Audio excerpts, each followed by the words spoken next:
The object of Bible prophecy is to make us have more confidence in God and His Word. It is not for us to focus on institutions. God highlights these systems so that we are aware of what's going on, so that we are without excuse. Since I was a teen, I've been studying the papacy, and I believe what God said, but I was like, how on earth is the whole world going to wander after the beast? Now I'm seeing everything take place. And the system which the Bible calls Jezebel, the little horn, the Antichrist, the man of sin, and the whore of Babylon, is now gathering speed and momentum, and the whole world is gradually, slowly gearing towards worshipping that papal beast. He is, I think, the strongest moral voice in the world today. And I think he is a figure who's changing the international debate more powerfully, I think, than I've seen any individual do in many, many years. Any religious leader? Well, any religious leader, any leader beyond that. So Look, what impact on climate change? I think what he's saying right now, why he convened mayors and other leaders from around the world, is we have to race towards the Paris summit in December. If you look at the encyclical that the Pope published, it is urgent. It is filled with a sense that we must act literally now if we're going to reverse the situation our planet is facing. This mayor, among many other political figures around the world, has taken a directive from the Pope. But unfortunately, they do not see the wider picture. 25 years ago, that is a quarter of a century, 1 year after the fall of the Berlin Wall, a Catholic priest, the late Malachi Martin, published a book in the year 1990 which basically laid out the papacy's plan for world domination. It was titled The Keys of This Blood. Pope John Paul II versus Russia and the West for control of the New World Order, where it not only asks some key questions, but it also makes some very strong statements. Who will establish the first one world system of government that has ever existed in the Society of Nations? Who will hold and wield the dual power of authority and control over each one of us as individuals and over all of us together as a community? The competition is all out because now that it has started, there is no way it can be reversed or called off. No one can be exempted from its effects. No sector of our lives will remain untouched. As to the time factor involved, those of us who are under 70 will see at least the basic structures of the new world government installed. Those of us under 40 will surely live under its legislative, executive and judiciary authority and control. What captures the unwavering attention of the secular leaders of the world in this remarkable network of the Roman Catholic Church is precisely the fact that it places at the personal disposal of the Pope a supranational, supercontinental, super-trade bloc structure that is so built and oriented that if tomorrow or next week, by a sudden miracle, a one world government were established, the Church will not have to undergo any essential structural change in order to retain its dominant position and to further its global aims. So what are its global aims? It says that men have no reliable hope of creating a viable geopolitical system or a one world government unless it is on the basis of Roman Catholic Christianity. So the Vatican has openly declared her one ultimate objective: to have the entire world at the seat of her feet. But how would she achieve that? By cleverly influencing world leaders to follow her lead on social issues. Monsignor Marcelo Sorando is an Argentine Catholic bishop and the current Chancellor of the Pontifical Academy of Sciences and the Pontifical Academy of Social Sciences.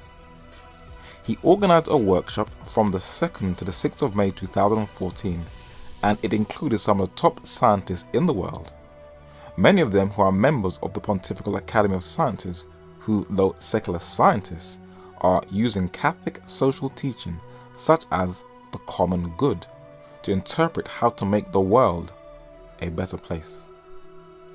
Costa Rican diplomat Cristiana Figueres, who was appointed Executive Secretary of the United Nations Framework Convention on Climate Change on May 7, 2010, a day after the Vatican seminar, wrote in the London Guardian that faith leaders need to find their voice on climate change. She said it is time for faith groups and religious institutions to find their voice and set their moral compass on one of the great humanitarian issues of our time. A couple of days later, on May 9, 2014, representatives from the United Nations went to the Vatican to hear Pope Francis I give them a speech on helping the injustices of the needs of the poor peoples of this planet. Cristiana Figueres tweeted that the United Nations and the Vatican should make people even more aware of climate change. To lay the groundwork for Pope Francis I's visit in September 2015, he had to condition the most influential minds and lay the groundwork first. So the head of the Pontifical Academy of Sciences, again, hosted another workshop in April 2015 titled Protect the Earth, Dignify Humanity. And in attendance were some of the most influential politicians, economists, scientists and members of the world's religions who embrace the Pope's New World Environmental Order. 1 month later, in May 2015, the Pope's encyclical Laudato Si was published. News channels were in on the hype, which gave the papacy more prestige. Orthodox bishops went to the Vatican and followed its lead. It was embraced by the faculty of Yale University in the United States. But what does it actually teach? It was the most successful way of introducing Catholic social teaching to the masses. Listen to the language very carefully. Section 1 says, Laudato Si, mi Señor, praise be to you, my Lord. In the words of this beautiful canticle, Saint Francis of Assisi reminds us that our common home is like a sister with whom we share our life, and beautiful, and the words highlighted in red, Mother, who opens her arms to embrace us. Praise be to you, my Lord, through our sister, Mother Earth, who sustains and governs us, and who produces various fruit with colored flowers and herbs. Why is Mother used? This is a slick way of coercing Gaia-worshipping environmentalists into drinking the ideological wine of papal Babylon. For further on in the letter, we see who Mother is in section 241. Mary, the mother who cared for Jesus, now cares with natural affection and pain for this wounded world. Carried up into heaven, which is unscriptural, she is the mother and queen of all creation. When you read the Catechism of the Catholic Church from the Vatican website, it reads in section 169 that salvation comes from God alone. But because we receive the life of the faith through the Church, she is our mother. We believe the Church is the mother of our new birth and not in the Church as if she were the author of salvation. Because she is our mother, she is also our teacher in the faith. Goodbye, Holy Spirit. In section 181 it reads, the Church is the mother of all believers. No one can have God as Father who does not have the Church as mother. Didn't Jesus in John chapter 14 and verse 6 say, I am the way, the truth, and the life, and no man cometh unto the Father but by me? Obviously Rome does not think so, but Catholic social teaching is having a stronger influence than you think. Naomi Klein is a famous social activist and a strong critic of social injustices. She was invited to the Vatican in June 2015 to discuss climate change. And once the Vatican can get the most influential figures to embrace her, she'll be unstoppable. The following month, in July 2015, 60 mayors were invited from all over the world to discuss climate change at the Vatican. And all the mayors said that they will do exactly what the Pope says. Jerry Brown, the 39th governor of California, embraced it. Mayor de Blasio, already shown, the governor of New York, embraced it. And even a couple of months earlier, Senate leader Kevin De Leon in the United States embraced Pope Francis I's views on climate change. A couple of weeks later, in the beginning of August 2015, President Obama imposed stringent emissions cuts on the power sector in line with the Pope's encyclical on climate change. And the August edition of National Geographic magazine has the Pope on its front cover. So the Vatican skillfully laid the groundwork so that when the Pope arrives in the United States, the ground is ripe for him to tell them anything. Politically, his visit is a powder keg. And I think that moving into this trip, a lot of people have expectations that he's going to reinforce this or that particular ideological position. Actually, I think that they should all be very nervous because he offers a worldview that really doesn't fit into American political categories. And this is going to be quite confounding, I think, for a lot of mainstream American politicians. But how will those be viewed who oppose his visit? The London Guardian noted the history of anti-Catholicism in America. It's not really giving a reason why. And at the end of the article it reads that if some religious fanatics greet Francis with posters calling him the Antichrist and Babylon's whore, they will be on the fringe of the fringe, or you could say domestic terrorists. Because secular minds cannot decipher spiritual eternal concepts in the Holy Scriptures, they attack what they do not understand.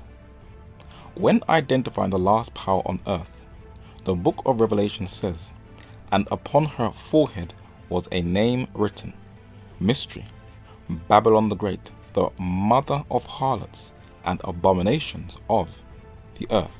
Revelation chapter 17 and verse 5. In ancient Babylon, the king wore the mitre with the tassels going down to his back and had a golden cup in their hand. And in papal Babylon, the popes have also been attired with the same mitre, also with a golden cup in their hand. In ancient Babylon, the crescent moon inside the sun represented the celestial worship of the heavenly bodies, where they worshipped the creature more than the creator.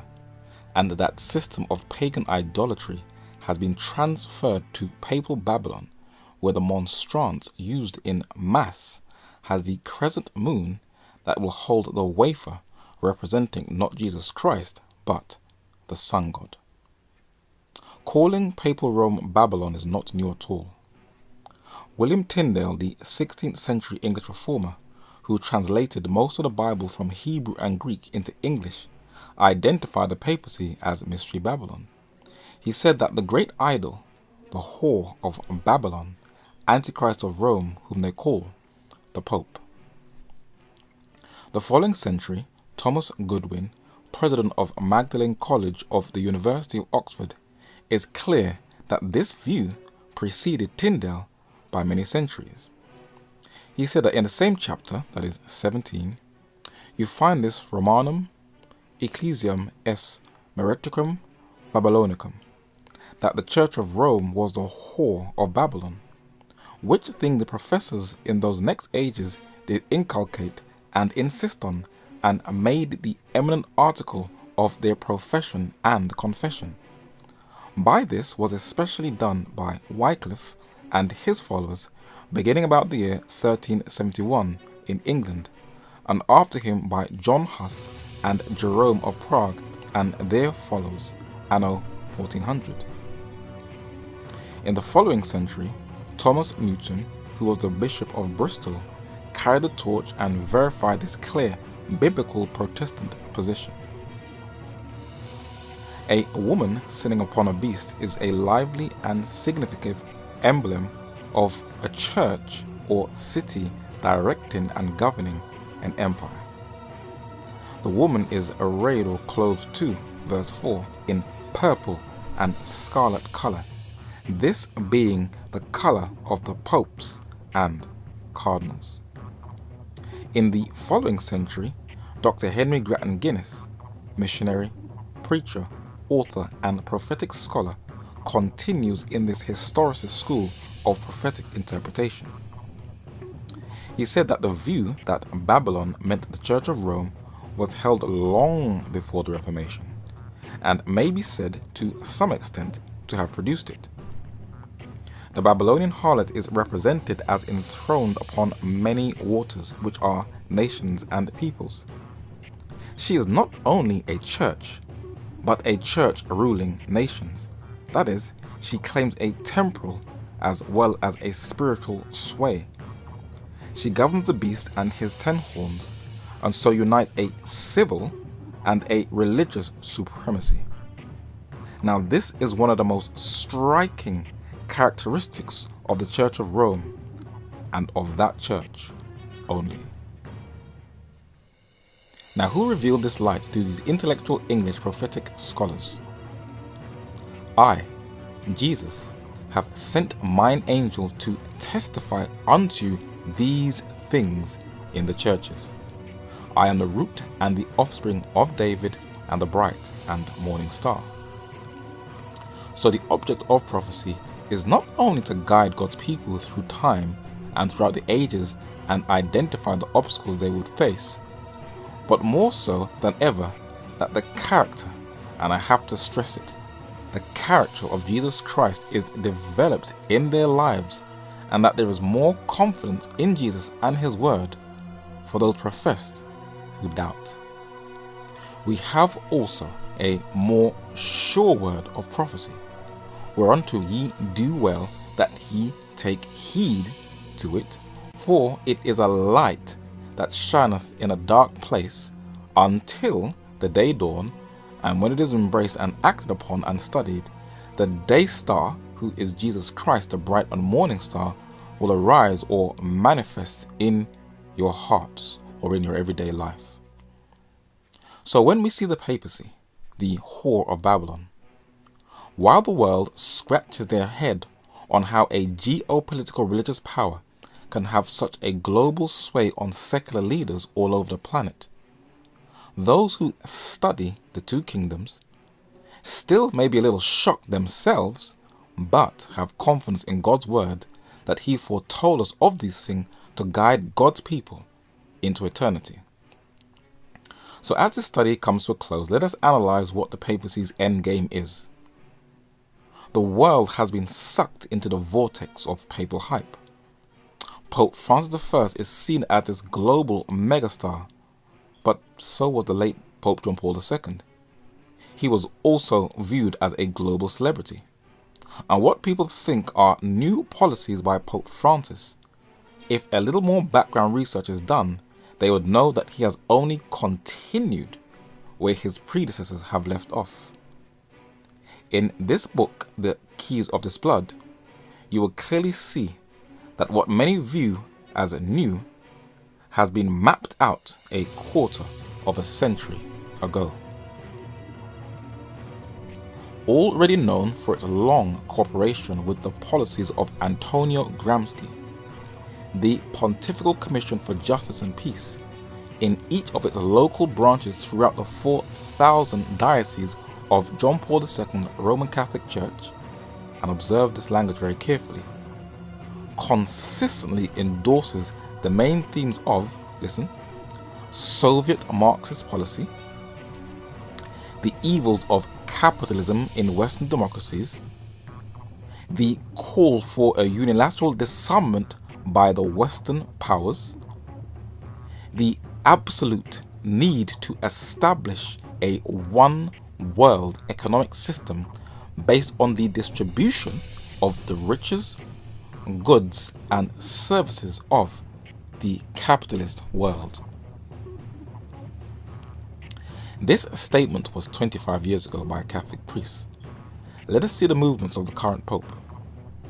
In Highgate Cemetery in North London in England are the buried remains of Karl Marx. And the very ideology that the papacy spent the Cold War fighting, Marxist communism, was now embraced by Rome, and Antonio Gramsci, an Italian Marxist, was to be the basis of the new satanically skillfully driven, deceptive papal policy. The Pope is asking for a redistribution of the world's wealth, in line with Gramsci's Marxism, just as the Keys of this Blood has said.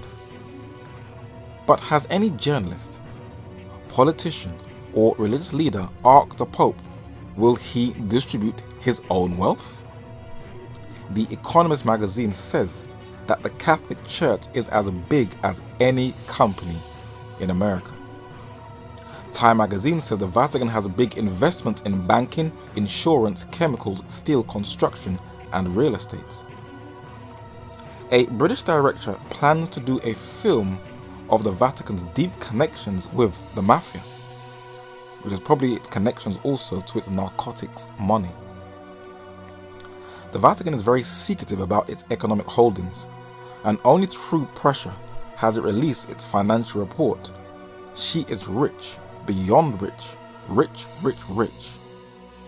Avro Manhattan, when researching the Vatican's wealth, documented that a Vatican official who, when asked to make a guess at the Vatican's wealth today, replied very tellingly, "Only God knows."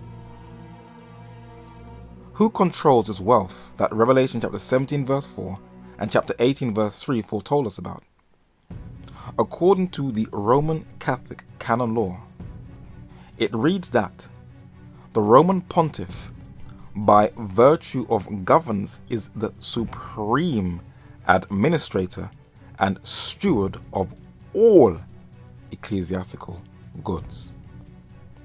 Not the best person in the world to tell the planet to distribute wealth when you had the richest corporation on the entire planet. The Pope, as the Keys of this Blood says, slams the arms trade. It is true that the arms trade grows from strength to strength because war is a business. Lockheed Martin is to buy Sikorsky, maker of the Black Hawk helicopters, from rival United Technologies for $9 billion, that is 5.8 billion pounds, consolidating its position as the Pentagon's largest supplier. Since Iran has made a deal with the United States about nuclear weapons, international aviation companies, among them Boeing and Airbus, are likely to seek the Iranian government. BAE Systems, though British, is one of the largest arms or defense contractors in the world, who is one of the 6 largest suppliers to the United States Department of Defense. But who buys stocks in this company? According to the BBC, a Catholic bank in Germany invested €580,000 in BAE Systems. Pope Francis I is pushing for a new world economic order and pushing for a global government, which the Keys of this Blood is unequivocally clear that she wants to be the only one who should control it. But for those who do a bit of research, you would see that Pope Francis I continues from his predecessors. There is nothing new about Pope Francis I's pontificate. Like Obama, he just does it with a smile while your freedoms are being chipped away each and every day. What is interesting is that the Vatican doesn't really hide what she planned to do. But what exactly is a new world order? And what does it entail? If someone was to ask you, what would be your response? The principles of the world order that existed before 9/11 is the government of the people, by the people, and for the people. In other words, the right to privacy, freedom of speech, and freedom of the press, freedom of religion, and trial by jury, etc. And this phrase was adopted from the Reformation in the introduction of the John Wycliffe Bible of the 14th century, which read that this Bible is the government of the people, for the people, and by the people. In a book titled Roman Civil Liberty, James Aiken Wiley shows us what has given us our current world order. In 1380, Wycliffe published his translation of the Bible. The Reformation came preaching the true jus divinum when it taught the right of society to govern itself according to those eternal principles of justice, equity, and order which God has graven on the natural conscience. God alone, said the Reformers, is Lord of the conscience. That was the truth that made Europe free. But the Pope, in his meeting with the current president of Italy, Sergio Mattarella, thinks otherwise. According to the website of the Vatican Radio, Pope Francis I said, religion should not be confined to personal conscience.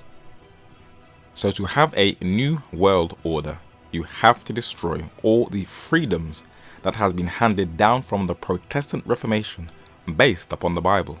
And this is the only way Mystery Babylon, the papacy, can reign supreme.